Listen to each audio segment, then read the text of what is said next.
Cyber alert के प्रायोजक हैं केंद्रीय गृह मंत्रालय का Indian cyber crime coordination centre I4C। Cyber अपराधियों का मत लो tension, stop, think and then take action. और केंद्रीय इलेक्ट्रॉनिकी और सूचना प्रौद्योगिकी मंत्रालय, सतर्क रहें, साइबर सुरक्षित रहें। क्या आप भी यूज करते हैं आधार इनेबल्ड पेमेंट सिस्टम्स? कैसे इसका दुरुपयोग कर रहे हैं फ्रॉडस्टर्स, बताएंगे आप। ओटीपी का डेटा है, आपकी बायोमेट्रिक का डेटा है, वो एजेंट द्वारा ही लीक होता है। मेनली जो ये बायोमेट्रिक है वो बैंकिंग ट्रांजैक्शन के लिए ही इस्तेमाल किया जाता है। काफी लिमिट कर दे ट्रांजैक्शंस की, ताकि आधार इनेबल्ड ओटीपी वाले जो अमाउंट है विड्रॉल की, उसमें एक लिमिट आ जाए। जो भी आपके सारे वॉइस ओटीपीज रहेंगे, कॉल रहेंगे एंड जो आपके मैसेज वाले ओटीपीज रहते हैं वो सीधा साइबर ठग के फोन पे जाते हैं। नमस्कार, आप देख रहे हैं साइबर अलर्ट। आज का भारत है डिजिटल भारत। डिजिटल इंडिया की रफ्तार ने देश को कैशलेस की ओर तेजी से बढ़ा दिया है। हर दिन रिकॉर्ड तोड़ रहे हैं डिजिटल पेमेंट्स के आंकड़े। लेन देन की संख्या नए शिखर छू रही है और भारत बन रहा है दुनिया का डिजिटल पावर हाउस। लेकिन फ्रॉडस्टर्स भी उतनी ही तेजी से अपना डिजिटल जाल बुन रहे हैं। यानी वक्त की जरूरत है साइबर अलर्ट। स्वागत आपका, आपके साथ मैं हूं ममता चोपड़ा।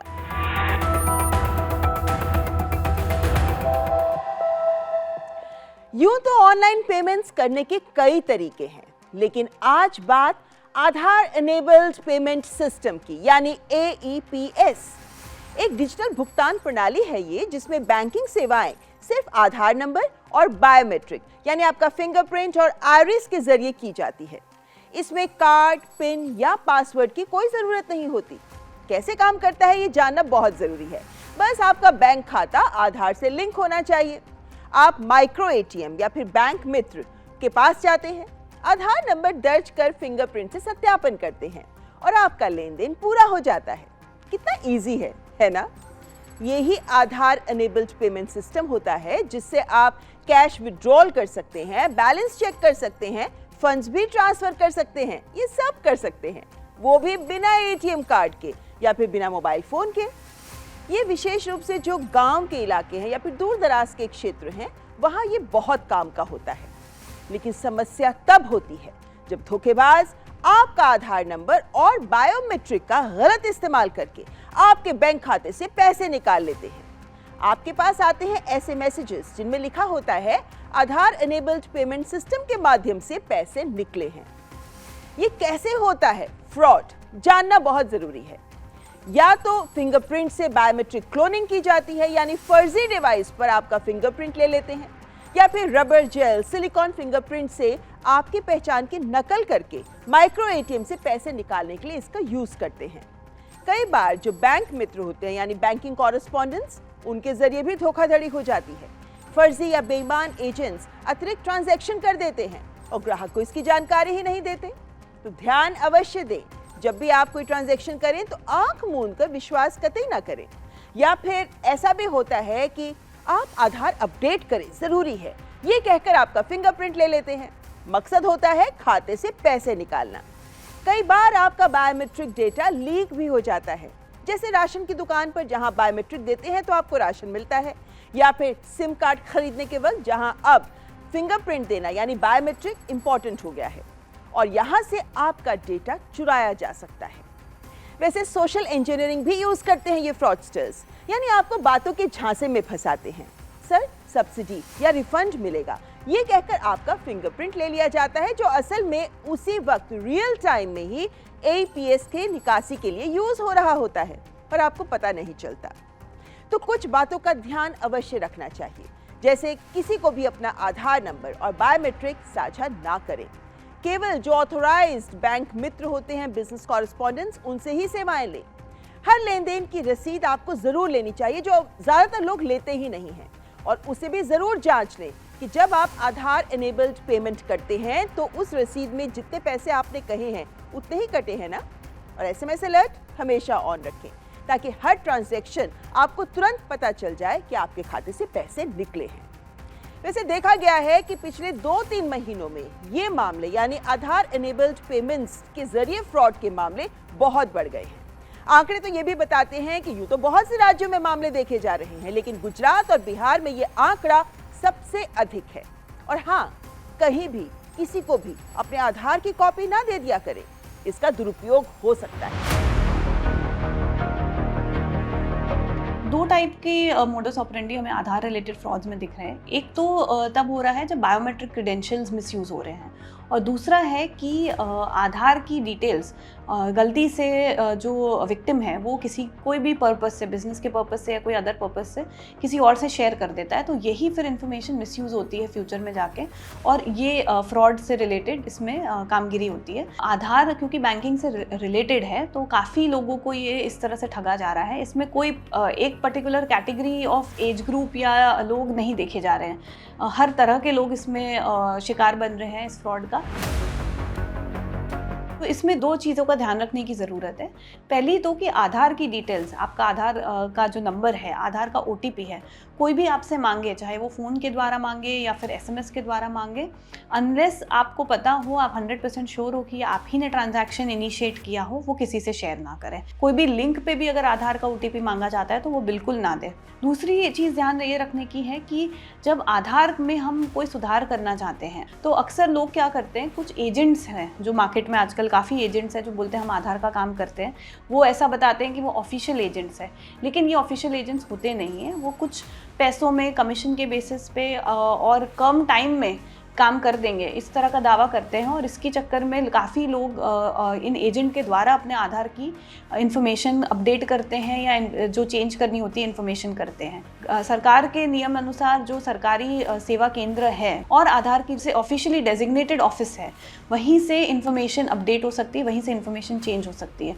अगर कोई भी एजेंट के थ्रू आप कराते हैं तो एजेंट का जो सिस्टम है वो प्रूफ नहीं होता है, ये एजेंट्स का ही डेटा हैक हो जाता है और फिर आगे चल के यही डेटा यूज़ होता है और फ्रॉड्स में यूज़ होता है आधार। बैंकिंग के साथ जो आपका आधार लिंक्ड होता है उसकी वजह से बैंक को अलर्ट करें और खुद भी अलर्ट रहें और खुद काफ़ी लिमिट कर दें ट्रांजैक्शंस की, कितनी ऑनलाइन हो सकती हैं, कितनी ऐप के द्वारा हो सकती है, कितनी ATM के द्वारा हो सकती है, और ताकि आधार इनेबल्ड OTP वाले जो अमाउंट है विड्रॉल की उसमें एक लिमिट आ जाए। तो उस तरह से आप अपने बैंक अकाउंट्स को भी सेफ रख सकते हैं। और तीसरा है कि बायोमेट्रिक लॉक ज़रूर करें ताकि ये बायोमेट्रिक इन्फॉर्मेशन जो है वो किसी को ना मिल सके, चाहे अगर वो आपका आधार का OTP भी मिल जाए लेकिन बायोमेट्रिक आपका इन्फॉर्मेशन नहीं जाएगा उनके पास। अगर गलती से ये इन्फॉर्मेशन दे भी दी हो तो आप अपने बैंक को तुरंत इंटीमेट करें एप्लीकेशन के द्वारा अथवा जाके वहाँ पे या फिर फ़ोन उनके कस्टमर सर्विस नंबर के द्वारा, और अपना बैंक लॉक करवा दें, अकाउंट लॉक करवा दें टेम्प्रेरी।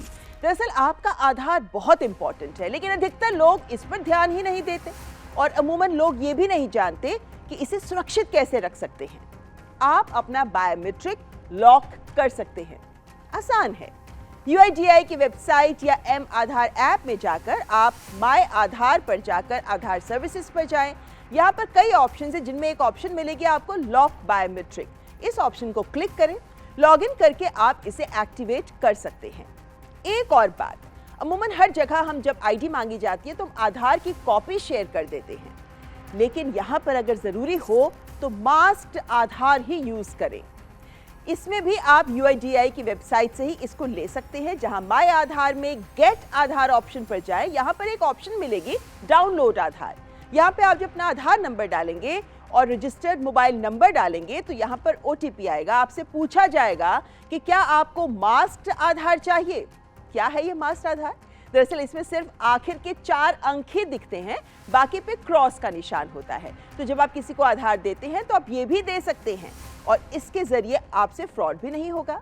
ध्यान रखिए, आधार इनेबल्ड पेमेंट सिस्टम में OTP या पिन यूज नहीं होता, इसीलिए आपकी बायोमेट्रिक सुरक्षा सबसे इंपॉर्टेंट है। चलिए आज कुछ नई बातों के बारे में भी आपको बताती हूँ। फ्रॉड में आधार सीडिंग का भी दुरुपयोग होता है। आधार सीडिंग यानी आधार नंबर को सरकारी योजनाओं या फिर आपके पहचान की डॉक्यूमेंट से जोड़ना। ये मैसेज तो सुना ही होगा कि अपने बैंक अकाउंट को आधार से जरूर जोड़िए, लेकिन ऐसे ही बैंक अकाउंट जिनमें आप स्कॉलरशिप्स के पैसे लेते हैं या फिर पेंशन पहचान पत्र या फिर मनरेगा जॉब कार्ड या फिर LPG कंज्यूमर ID, यहाँ सब आधार लिया जाता है और उद्देश्य होता है कि सरकारी लाभ DBT से सही व्यक्ति तक पहुंचे, तो आधार आपके बैंक अकाउंट से लिंक किया जाता है। समस्या कब होती है? समस्या होती है अगर आपका आधार कई बैंक खातों से लिंक्ड है तो जो आखिरी अपडेट किया गया खाता है वो एक्टिव हो जाता है। कोई भी ट्रांजैक्शन होती है, सरकारी मदद, पेंशन आदि, वो इसी डिफॉल्ट बैंक में जाती है। फ्रॉडस्टर्स इसी कंफ्यूजन का फायदा उठाते हैं। गलत मैपिंग होने पर पैसा गलत खाते में जा सकता है। आप बैंक से या मोबाइल बैंकिंग से या फिर UIDAI की वेबसाइट पर जाकर चेक कर सकते हैं कि अभी आपका खाता, कौन सा खाता आधार से लिंक्ड है। और कभी भी आपको शक हो तो UIDAI पोर्टल पर जाकर आप देखें कि कहां-कहां आपके आधार का ऑथेंटिकेशन हुआ है। AIPS के लिए कहा जाता है कि आप अलग खाता भी रख सकते हैं, यानी जहां आपको स्कॉलरशिप या इस तरीके की सरकारी मदद के पैसे आते हो या जहां से आप विड्रॉल्स करते हो। अगर बिना आपके जानकारी के बार बार आपके अकाउंट से कोई छोटे छोटे ट्रांजैक्शंस हो रहे हो, या फिर आपको जो SMS अलर्ट सेवा है वो बंद हो गई हो, आपको मैसेजेस ही ना आ रहे हो, या फिर कोई कहे कि फिंगरप्रिंट दे दो पैसा मिलेगा, कतई विश्वास ना करें। फ्रॉड होने पर तुरंत बैंक खाते को ब्लॉक कराना बहुत जरूरी है। 1930 पर आप कॉल जरूर करें और national cyber crime reporting portal पर भी आप शिकायत अवश्य करें। वैसे आधार एनेबल्ड पेमेंट सिस्टम्स में जब फ्रॉड्स होते हैं तो रिफंड संभव होता है, लेकिन डिपेंड करता है कि आप कितनी जल्दी रिपोर्ट करते हैं। और हाँ, यहाँ सही प्रोसेस बहुत इंपॉर्टेंट है। आप बैंक ब्रांच कस्टमर केयर में रिटन कंप्लेंट जरूर दें। ट्रांजैक्शन डिटेल्स भी देनी होंगी, यानी कब हुआ ये फ्रॉड, कैसे हुआ आदि। आपको बैंक स्टेटमेंट्स या SMS प्रूफ्स भी देने होंगे। फ्रॉड ट्रांजैक्शन डिटेल्स सारी देनी होगी। कंप्लेंट नंबर यहाँ पर आपको जरूर ले लेना चाहिए जिस पर आप इसको फॉलो अप कर सकते हैं। तो आधार एनेबल्ड पेमेंट सिस्टम एक बहुत ही सहूलियत भरा कदम है, लेकिन यहाँ भी एहतियात बरतनी जरूरी है क्योंकि ये साइबर फ्रॉडस्टर्स हो गए हैं सुपर एक्टिव। ऐसे में आपको भी रहना होगा साइबर अलर्ट। यहाँ वक्त एक ब्रेक का।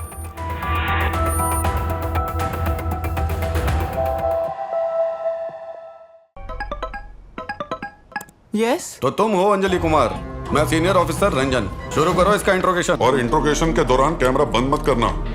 तुम्हारा अरेस्ट वारंट। तो कौन से टेररिस्ट ग्रुप से हो? Terrorist group? तुम्हारे पार्सल में जो ड्रग्स, फेक पासपोर्ट, वो कहाँ भेजे जा रहे थे? ये सब मेरा नहीं है सर। तुम्हारा आधार 4342 से एंड होता है। हाँ। इससे कई बैंक अकाउंट्स लिंक्ड हैं। मनी लॉन्ड्रिंग का भी केस है तुम पे। कोर्ट प्रोसेस के लिए बैंक अकाउंट लॉगिन करो और स्क्रीन शेयर करो। अब FD तोड़ो और सारा अमाउंट कोर्ट के अकाउंट में ट्रांसफर करो। पैसे आ गए। अब बस थोड़ी देर में केस का स्टेटस समझ आ जाएगा। याद रखें, असली पुलिस ऑफिसर्स कभी वीडियो कॉन्फ्रेंसिंग एप्स द्वारा इंटरोगेशन नहीं करते हैं, ना ही आपके फाइनेंशियल डिटेल्स मांगते हैं। ऐसे कोई भी कॉल्स आए तो तुरंत डिस्कनेक्ट करें और नेशनल साइबर क्राइम हेल्पलाइन 1930 पे रिपोर्ट करें। व्यक्तिगत जानकारी के लिए ऑनलाइन अनुरोधों से रहें सावधान। कुछ भी जानकारी देने से पहले जरूर सोचें। कोई भी वैधानिक कंपनी फोन या इंटरनेट पर आपसे निजी जानकारी कभी भी नहीं मांगती। इसलिए ऐसे कॉल या ईमेल आने पर अपनी जानकारी देने से पहले समझदारी दिखाएं और सावधानी बरतें।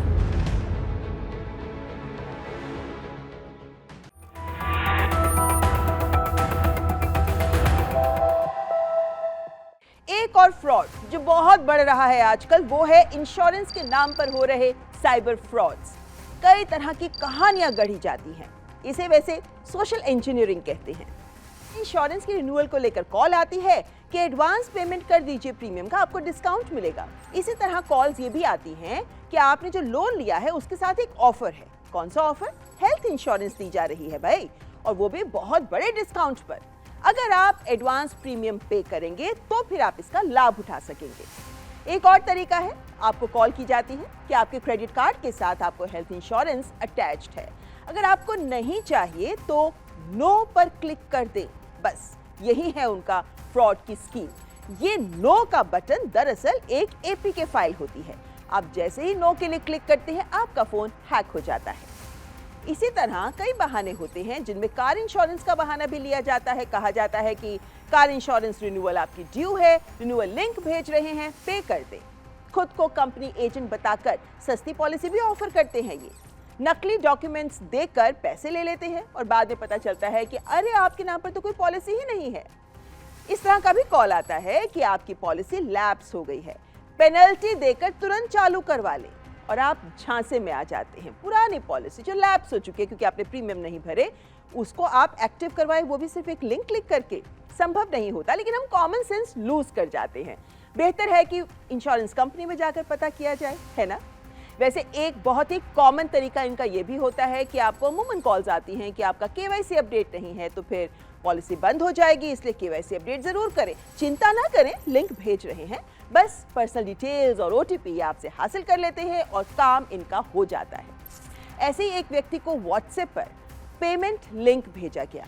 उन्होंने पेमेंट कर दी और देखा कि पेमेंट तो किसी और के नाम पर गई है, इंश्योरेंस कंपनी के नाम पर नहीं। तो उन्हें पता चला ये तो वाकई फ्रॉड था। इंश्योरेंस को लेकर पर्टिकुलरली ये स्कैमर्स इसलिए भी एक्टिव होते हैं क्योंकि जब ये इंश्योरेंस का फ्रॉड करते हैं ना आपसे, तो आपसे पूरी जानकारी लेते हैं जो आप दे भी देते हैं। आपका पूरा डेटा ये हासिल कर लेते हैं। इसे डेटा हार्वेस्टिंग कहते हैं। खास बात ये कि पहले से ही आपकी जानकारी लेकर ही आपको कॉल करते हैं ताकि आपका विश्वास जीत सके।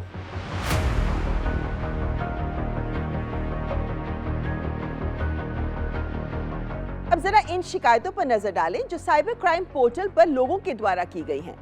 महाराष्ट्र के वसई से की गई इस शिकायत में पीड़ित बता रहे हैं कि मेरे बैंक के नाम से कॉल आई कि मेरे क्रेडिट कार्ड के साथ हेल्थ इंश्योरेंस भी दी जा रही है। अगर कैंसिल करना है तो व्हाट्सएप पर भेजे गए लिंक पर क्लिक करके बताएं। ये एपीके फाइल थी, पर तुरंत उसे कैंसिल भी किया। पर मैं अपने बैंक ऐप पर लॉगिन नहीं कर पा रही थी, तो मैंने बैंक कस्टमर केयर पर फोन कर अपने खाते कार्ड सब ब्लॉक करवा दिए। महाराष्ट्र के नासिक से भी बिल्कुल इसी तरह की ठगी की शिकायत की गई। क्रेडिट कार्ड के साथ हेल्थ इंश्योरेंस, इन्होंने एपीके फाइल डाउनलोड भी कर ली। इनका मोबाइल फ्रीज हो गया और क्रेडिट कार्ड से कई अवैध ट्रांजैक्शंस की गई। कर्नाटक से की गई इस शिकायत में कह रहे हैं कि उन्हें बाइक इंश्योरेंस रिन्यूअल को लेकर मैसेज मिला जिसमें लिंक दिया था। लिंक पर पेमेंट कर दी पर कोई इंश्योरेंस नहीं मिली। तमिलनाडु से भी इसी तरह की शिकायत की गई कि ठग ने नीवा बूपा हेल्थ इंश्योरेंस रिन्यूअल को लेकर कॉल किया। मैंने विश्वास करके पेमेंट कर दी, लेकिन अब पता चला कि ये तो स्कैम था। तो इस तरह की ठगी के कॉल्स और मैसेजेस से सावधान रहें। तो देखा आपने कितने सारे अनुभव जो लोग साझा कर रहे हैं शिकायतों के साथ साइबर क्राइम पोर्टल पर, और ये हम आपको दिखा रहे हैं इसीलिए ताकि हम दूसरों की गलतियों से समझ सके, सीख ले सके। यहाँ रुकेंगे एक और ब्रेक के लिए। आप देखते रहें साइबर अलर्ट।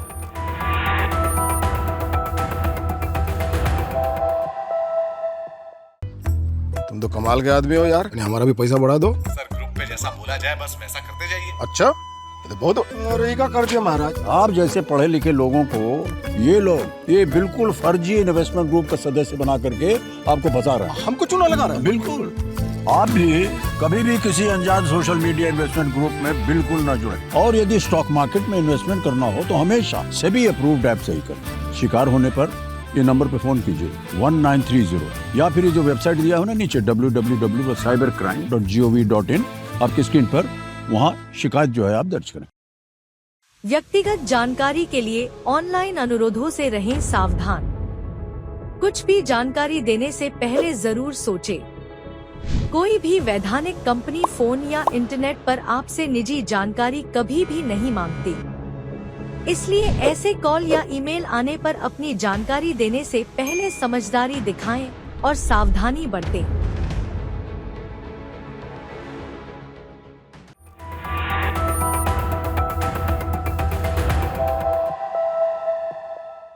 और ब्रेक के बाद आपका ध्यान दिलाना चाहेंगे उस फ्रॉड की ओर जो बिहार से खबर लेकर आ रहा है।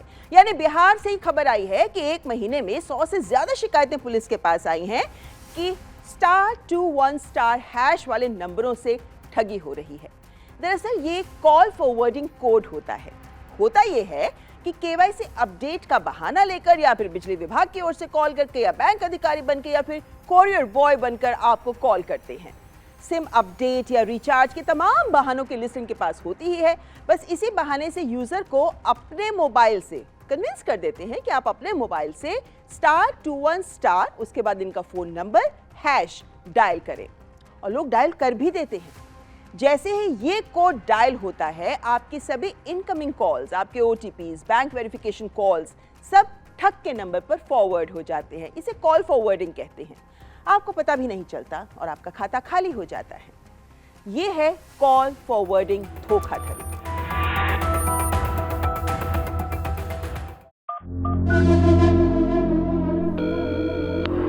साइबर ठग फिर सीनियर ऑफिसर बन के आपको कॉल करते हैं, आपसे अपने फ़ोन पर ही *121# दबा करके एंड एक पर्टिकुलर फ़ोन नंबर दबा के फिर जो कॉल है उसको फॉरवर्ड करवा लेते हैं। जो भी आपके सारे वॉइस OTPs रहेंगे, कॉल रहेंगे एंड जो आपके मैसेज वाले OTPs रहते हैं वो सीधा साइबर ठग के फ़ोन पे जाते हैं। जैसे ही अगर कोई आपका अनइंटेंशनल कॉल फॉरवर्ड हो जाता है तो #002# में दबा के आपको उसको ब्लॉक कर देना है। कॉल फॉरवर्डिंग को लेकर हम पहले भी आपको साइबर अलर्ट में सावधान कर चुके हैं।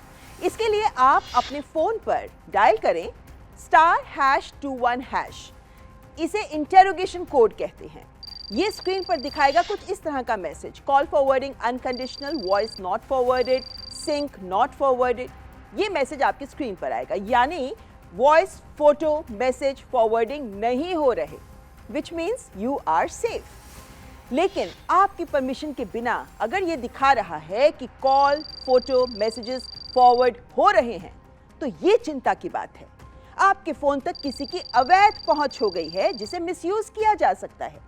उदाहरण के लिए, अगर आपने कोई पिन सेट किया या फिर OTP के लिए आपको फोन आया, SMS आया, तो जो कॉल फॉरवर्डिंग के कारण आपके फोन पर नहीं आता बल्कि दूसरे फ्रॉडस्टर के फोन पर जिस पर कॉल फॉरवर्ड की गई है उसी पर आ रहा है। जरा सोचिए, इससे ये अपराधी आपका बैंक अकाउंट, सोशल मीडिया सब तक पहुंच सकते हैं। तो ये इंटेरोगेशन कोड जो टेलीकॉम ऑपरेटर्स की वेबसाइट्स पर भी दिया गया है, आप इसे यूज करके अवश्य पता करें कि आपके फोन पर कॉल फॉरवर्डिंग एक्टिव तो नहीं है। और अगर जरूरत पड़े और आपको कॉल फॉरवर्डिंग खत्म करनी हो तो आपको क्या डायल करना है? #002#। आपकी स्क्रीन पर मैसेज आएगा, ऑल इरेज सक्सेसफुल। यह आपको फोन पर कॉल फॉरवर्डिंग को डिसेबल कर देगा और आप सेफ हो जाएंगे। लेकिन सेफ होने से पहले आपको ये जानना जरूरी है कि ये सर्विस किसी ने, फ्रॉडस्टर ने आपकी जानकारी के बिना आपके फोन पर एक्टिवेट तो नहीं करवा दी, तो ये अवश्य कर डालिए। कार्यक्रम में यहाँ अब बात कर लेते हैं रेड अलर्ट की। साइबर स्पेस में बहुत कुछ झूठ होता है, फेक होता है, जिसे लेकर आपको सावधान करना बहुत जरूरी है। जरा इन फेक खबरों पर नजर डालें। SBI रिवॉर्ड्स रिडीम करने को लेकर लोगों को इस तरह के मैसेजेस भेजे जा रहे हैं जिसमें APK फाइल डाउनलोड और इंस्टॉल करने को कहा जा रहा है, लेकिन ये मैसेजेस फेक हैं। SBI कभी भी SMS या WhatsApp के जरिए लिंक या APK फाइल नहीं भेजता। ऐसे किसी लिंक पर क्लिक ना करें और कोई भी फाइल डाउनलोड ना करें। कंफर्म करने के लिए आप SBI रिवॉर्ड्स ऐप पर अपना अकाउंट चेक करें। एक जाने माने सोशल मीडिया इन्फ्लुएंसर के हैंडल से पोस्ट किया गया है ये फेक वीडियो, जिसमें दावा किया जा रहा है कि देश छोड़ने से पहले सभी भारतीय नागरिकों के लिए हर बार आयकर क्लियरेंस सर्टिफिकेट लेना अनिवार्य है, लेकिन ये दावा फेक है। धारा 230 के तहत टैक्स क्लियरेंस सर्टिफिकेट सभी के लिए अनिवार्य नहीं है। ये केवल कुछ विशेष परिस्थितियों में कुछ व्यक्तियों के लिए ही आवश्यक होता है। इन भ्रामक खबरों से सावधान रहें।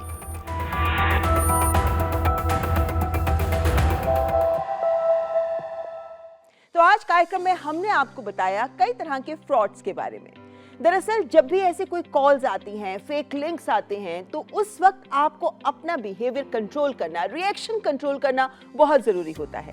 बातें छोटी होती हैं लेकिन उनका असर आपकी पूरी जिंदगी पर पड़ता है, इसलिए रहें सावधान। जुड़े रहें साइबर अलर्ट के साथ। हमारा ईमेल आईडी है cyberalert.ednews@gmail.com और हाँ, प्रसार भारती के OTT प्लेटफॉर्म वेव्स पर भी आप हमारे सारे एपिसोड्स देख सकते हैं।